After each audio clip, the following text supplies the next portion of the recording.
नमस्कार, मैं हूं नीलेश कुमार। आप देख रहे हैं पुरवैया डीएनए। जेडीयू के नेता सही कहते हैं कि उनकी पार्टी ने मांझी को मुख्यमंत्री बनाकर इतिहास बनाने का काम किया। ये वाकई ऐतिहासिक ही है कि एक मुख्यमंत्री की चर्चा सिर्फ इसलिए हो रही है कि मजबूती और कमजोरी के पैमाने पर वो कहां टिकते हैं। जेडीयू की जय करने वाले भी आजकल समझ नहीं पा रहे हैं कि मांझी जी के लिए क्या नारा लगाएं। मांझी मुद्दे पर जेडीयू के किसी भी नेता से सवाल पूछिए तो उनके चेहरे के हाव भाव से लगेगा कि उनका यही बयान भारत और रूस के रिश्ते को तय करेगा। नाटकीय गंभीरता के बावजूद भी जवाब पाकिस्तान संबंधों की तरह ही आएगा, जिसे आप कभी नहीं समझ पाएंगे। दरअसल हर कोई प्रेशर में है आजकल। मांझी जी ने जहानाबाद में कहा कि वो प्रेशर में है। अब सीएम ही प्रेशर में है तो राज्य की जनता होने के नाते आपका भी फर्ज है कि आप भी प्रेशर में रहिए। और अगर आपने कभी राज्य के विकास को लेकर सवाल उठाने की कोशिश की कि राज्य में विकास का काम नहीं हो रहा है, राजनीति हर जगह हावी है, तो बीजेपी कॉलर पकड़कर दलित विरोधी का ठप्पा लगा देगी। इसलिए कम से कम बीजेपी नेताओं के आसपास से गुजरने से पहले बिहार के विकास की चर्चा संभल कर करें। वैसे प्रेशर झारखंड में भी है। हेमंत सोरेन जीतन राम मांझी के पड़ोसी संस्करण हैं। बिहारियों का माथा फोड़ने वाले बयान के बाद अब विरोधी दलों के साथ मिलकर बीजेपी सरकार को घेरने की कोशिश कर रहे हैं। जो दल आज उनके साथ हैं, कभी उन्हीं मुद्दों पर उनके खिलाफ हुआ करते थे।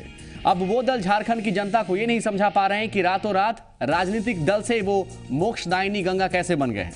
उधर दिल्ली में शत्रुघ्न सिन्हा ने अरविंद केजरीवाल की तारीफ कर दी और इससे देखिए चुनाव से ठीक पहले बीजेपी प्रेशर में आ गई है। शरद यादव को सर्वमान्य मानने वाले नेता शरद की चुप्पी पर प्रेशर में हैं। और नेता ही नहीं, आम लोग भी आजकल प्रेशर में हैं। ऑनलाइन शॉपिंग के शौकीनों का बस चले तो वो ताजमहल और कुतुब मीनार की भी होम डिलीवरी करवा लेंगे। पर ऑनलाइन शॉपिंग का सच आज दरभंगा में हंगामा कर रहे सांख्यिकी कर्मियों की हालत से भी ज्यादा चिंताजनक हो चुकी है।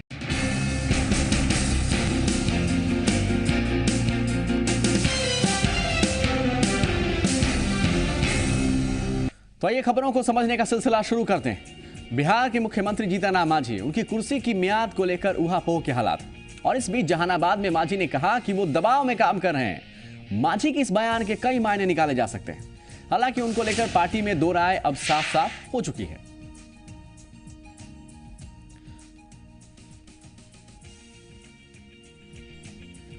तो देखिए, जीतन राम मांझी अब खुलकर ये कहते हुए नजर आ रहे हैं कि वो दबाव में है। जीतन राम मांझी कह रहे हैं कि प्रेशर में है, दबाव में। सवाल यह है कि इसके क्या मायने हैं, क्योंकि अभी तक देखिए स्थिति यही रही है कि मांझी चुनौती के हर सवाल को ही खारिज करते रहे। अपने ऊपर उठे हर सवाल को मांझी एक कहानी से ज्यादा कुछ भी मानने से इनकार करते रहे। पर अब खुलकर कहा जा रहा है कि दिक्कत उन्हें हो रही है। तो सवाल है कि संकेत क्या है? क्या मांझी इसी वक्त का इंतजार कर रहे थे? क्योंकि एक तरफ पार्टी के बड़े नेता बिहार आते हैं, कई मामलों पर चर्चा करते हैं, और फिर शरद यादव की बंद कमरे में जीतन राम मांझी से मुलाकात होती है, और उसके बाद मांझी के मुद्दे को मानने से ही पार्टी इनकार कर देती है। सवाल यह है कि पिछले एक दो दिनों में जो राजनीतिक तौर पर मांझी को समझाने की कोशिश की गई है, क्या इसी का असर है कि मांझी अब जनता के बीच अपना दर्द खुलकर बयां कर रहे हैं? तो क्या यह भी मान लिया जाए कि बदलाव के लिए पार्टी पूरी तरह से तैयार है? पर देखिए, सवाल जेडीयू के अंदर संकेत से ज्यादा मांझी के संदेश को लेकर है। ये जानते हुए भी कि उनका एक बयान पार्टी को एक बार फिर से असहज कर देगा, वो बोलने से नहीं बच रहे हैं। तो क्या ये मान लिया जाए कि उन्हें भी इस बात का एहसास हो चुका है कि उनके समर्थन के लिए कोई ना कोई थोड़ा आगे आ ही जाएगा? और देखिए, न केवल भावनात्मक रूप से जीतन राम मांझी के समर्थन के लिए आगे आएगा, बल्कि राजनीतिक तौर पर उन्हें इतनी शक्ति देगा कि उनका वजूद बरकरार रहे। तो क्या जीतन राम मांझी को यह लग रहा है कि उनको बचाने के लिए कोई ना कोई एक राजनीतिक शक्ति आगे आ जाएगी? लेकिन सवाल यह भी है कि जेडीयू क्या किसी नतीजे पर पहुंचा है या अभी भी संशय की स्थिति बरकरार है? अगली खबर, राजनीतिक इतिहास के किसी भी पन्ने को पलटकर देखिए तो एक ऐसे लोगों का समूह आपको हमेशा मिलेगा जो उस समय की शक्तिशाली सत्ता को चुनौती देने के मूड में होता है या चुनौती देने से नहीं चूकता। और किसी भी ऐसे समूह या गुट की चुनौती वैसे समय में ही आती है जब कोई व्यवस्था अपने चरम पर होती है, जब किसी को नहीं लगता कि चुनौती की गुंजाइश को विरोध का एक चिंगारी हवा दे सकता है। उसी समय में विरोध के स्वर तेज होते हैं, और बिहार की स्थिति ऐसी है। फिर वो बढ़ती जाती है चिंगारी। जैसे अभी का एक उदाहरण देखिए आप, रविंद्र राय जेडीयू के बागी गुट के 2010 में जीते, युवा हैं, पहली बार विधायक बने। उन्होंने पार्टी लाइन से हटकर 2014 के राज्यसभा चुनाव में वोट दिया।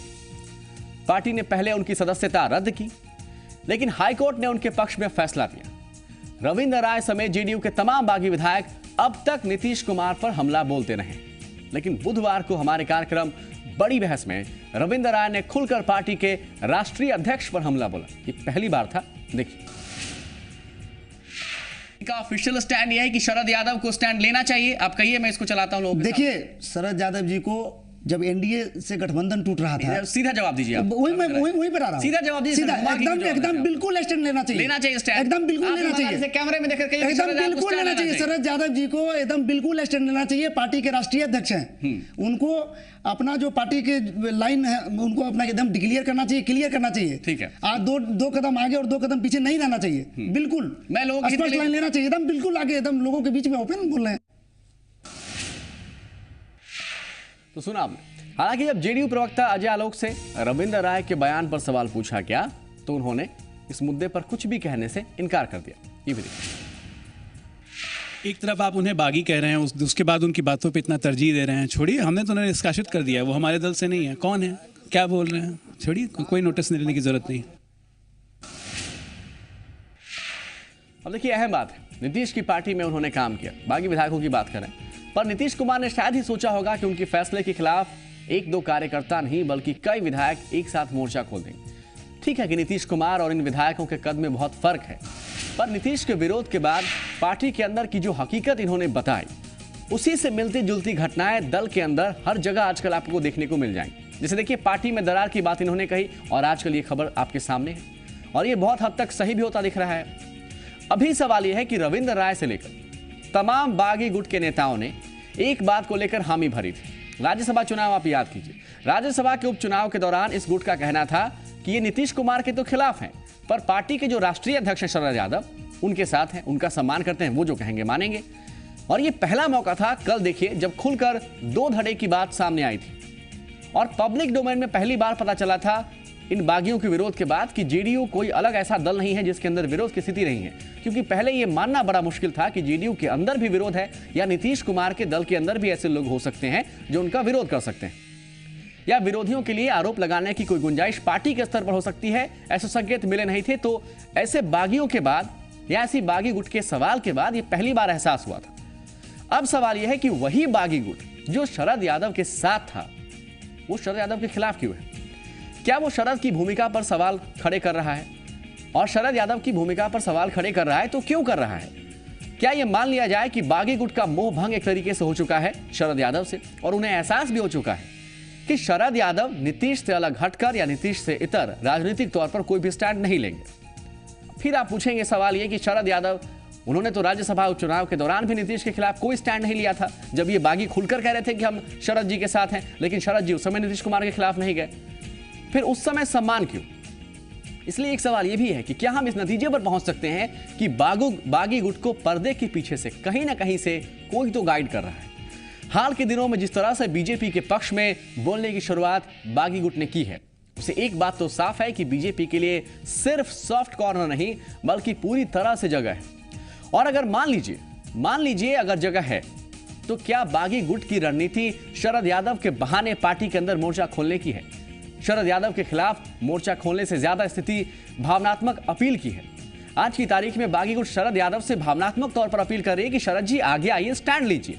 तो सवाल यह है कि शरद के बहाने क्या यह गुट बाकी के धड़े को टटोलने की कोशिश तो नहीं कर रहा जो अभी दल के अंदर है? पर मान लीजिए शरद यादव के सम्मान की बात आएगी या शरद यादव पर सम्मान को लेकर सवाल उठेंगे तो वो खुलकर सामने आ सकते हैं। यानी जिस तरह से मांझी के बहाने सरकार के अंदर के लोग नीतीश के खिलाफ बोल रहे हैं, उसी तरह से देखिए, अहम बात है कि उसी तरह से शरद यादव के बहाने दल के अंदर अपना खेल खेलने की कोशिश में बागी गुट हो सकते हैं। तो सवाल यह है कि शरद कैसे जवाब देंगे और किसे जवाब देंगे? सवाल तो उनके सम्मान का ही है। छोटा सा विराम, हाजिर होते हैं।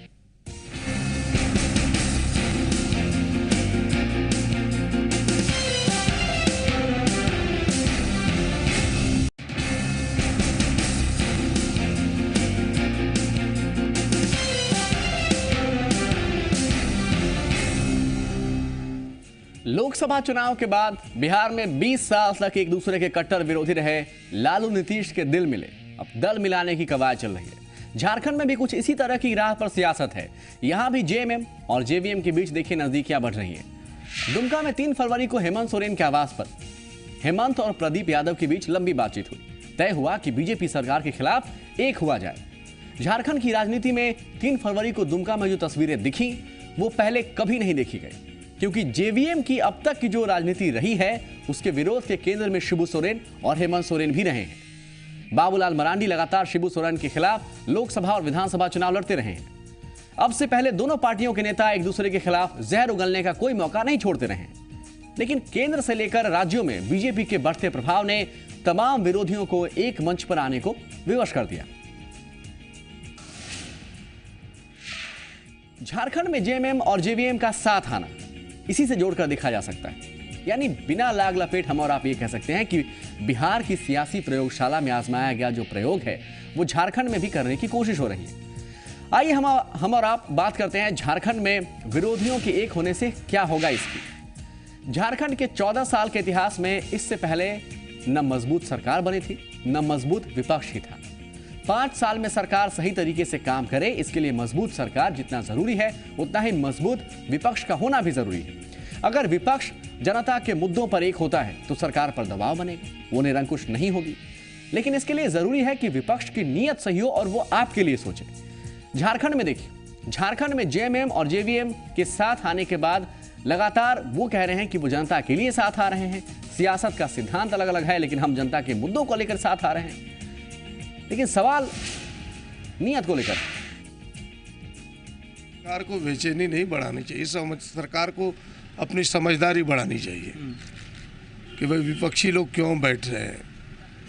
हमारा विषय इतना ही है कि सरकार के जो कदम है वो राज्य के हित में नहीं है। बिल्कुल अलोकतांत्रिक तरीके से जनता पर विश्वास न व्यक्त करते हुए अपनी मनमानी करना चाहती है सरकार, और हमें अब सड़क पर उतरने के अलावा और कोई रास्ते नहीं बचे हैं। और हमने कहा कि अगर सड़क पर उतरना है तो मजबूती के साथ उतरा जाए, और हमें लगता है उसी की पहल है ये, उसी का यह प्रयास है।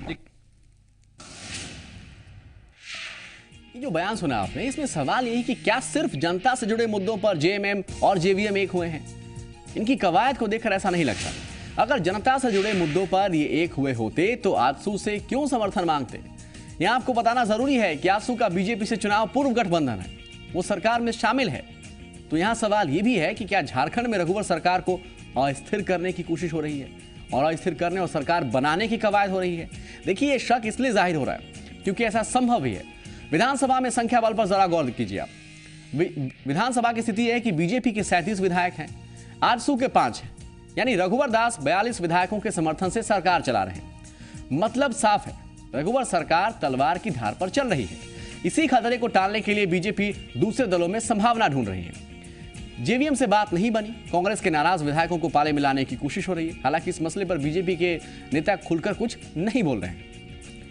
अब देखिए, दूसरे खेमे में यानी विपक्ष का जो खेमा है उसकी संख्या बल की स्थिति क्या है। सरकार के पास 42 है तो इधर देखिए, जेएमएम के पास 19 विधायक, कांग्रेस के 6 हैं, जेवीएम के 8 हैं, बीएसपी के 1, जय भारत समानता पार्टी की गीता कोड़ा, झारखंड पार्टी के नौ सेक्का, मासस के अरूप चैटर्जी, नवजवान संघर्ष मोर्चा के भानु प्रताप शाही।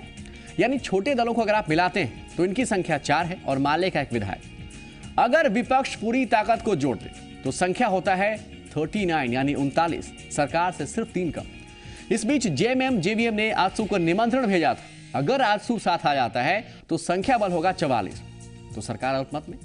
झारखंड में अब तक की सियासत को देखें तो इस तरह के समीकरण से इनकार भी नहीं किया जा सकता, क्योंकि यहां निर्दलीय मधु कोड़ा तक मुख्यमंत्री बन चुके हैं। इस समीकरणों को देखने के बाद कहा जा सकता है कि झारखंड में कुछ भी हो सकता है, लेकिन हम झारखंड के हित में दुआ करेंगे कि जनता ने जिस गठबंधन को चुना है, बहुमत दिया, वो कम से कम शासन करे और लोगों की समस्या का निजात हो। एक छोटा सा विराम, हाजिर होता है।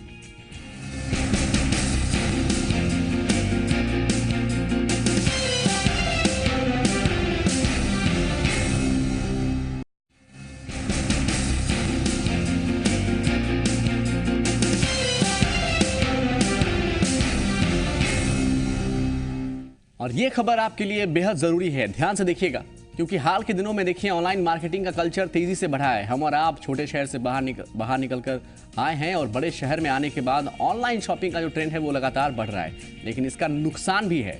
हमें और आपको किस तरीके से धोखे में रखा जाता है और इसकी आशंका लगातार बढ़ती जा रही है। एक रिपोर्ट दिखा रहे हैं, ध्यान से देखिएगा।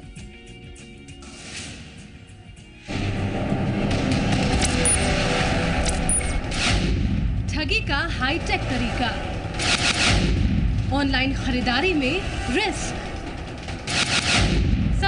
चक्कर में ना लग जाए चूना। फर्जी कंपनियों की भरमार, जांच परख कर खरीदे सामान।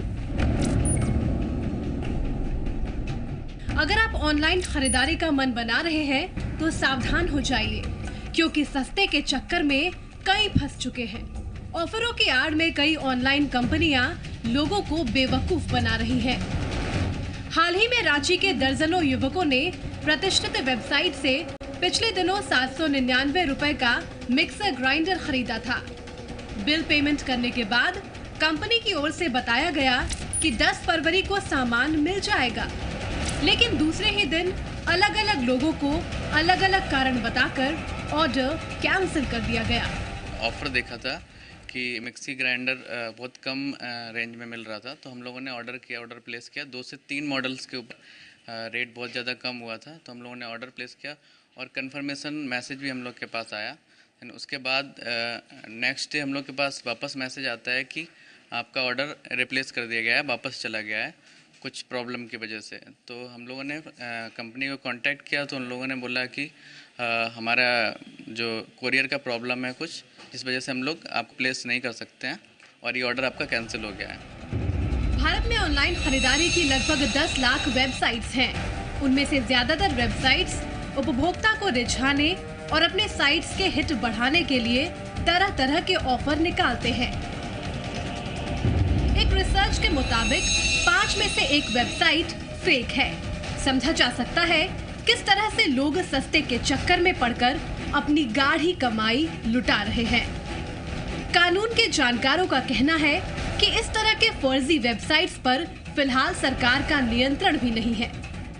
कंज्यूमर लॉ में बहुत ही इसमें कमी है, इसमें बहुत ही संशोधन करने की आवश्यकता है। टेलीमार्केटिंग को लेकर के इसमें कोई स्पेसिफिक लॉ अलग से नहीं है।